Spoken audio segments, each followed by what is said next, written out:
अकोटच्या भारतनगरमध्ये शुक्रवारी दुपारी शॉर्ट सर्किटमुळे आग लागली, ज्यामुळे सिलेंडरच्या ब्लास्टच्या कारणाने जलद आग पसरली। या अग्निकांडात 3 घरांचे मोठे नुकसान झाले, ज्यामध्ये घरातील सामान, सोन्याचे दागिने, नगद रक्कम आणि विवाहासाठी आणलेले सामान जळून खाक झाले। समाजसेवक अब्दुल सलाम यांनी आमदार नितीन देशमुख यांच्याशी संपर्क साधला आणि त्यांना या घटनेची माहिती दिली। आमदार नितीन देशमुख यांनी त्वरित घटनास्थळी भेट दिली आणि पीडितांना धीर देत 11,000 रुपयांची मदत प्रदान केली। यावेळी तहसीलदार, तलाठी आणि इतर स्थानिक मान्यवर उपस्थित होते। आमदार महोदयांनी अधिकारी वर्गाला आवश्यक ती माहिती दिली आणि आश्वासन दिले की शासन प्रशासनाकडून पुढील मदत दिली जाईल।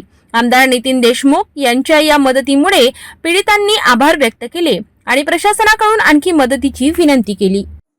दुपारी 11:30च्या दरम्यान अचानकपणे सिलेंडरचा स्फोट होऊन 3 घरांना आग लागली आणि 3ही घरं बेचिराख झाले, परंतु जीवितहानी कोणती झाली नाही आणि त्या कुटुंबाचं पूर्ण नुकसान झालं। धान्याचं नुकसान झालं, पैशाचं नुकसान झालं आणि 3ही घर आज रोजी बेघर झाले।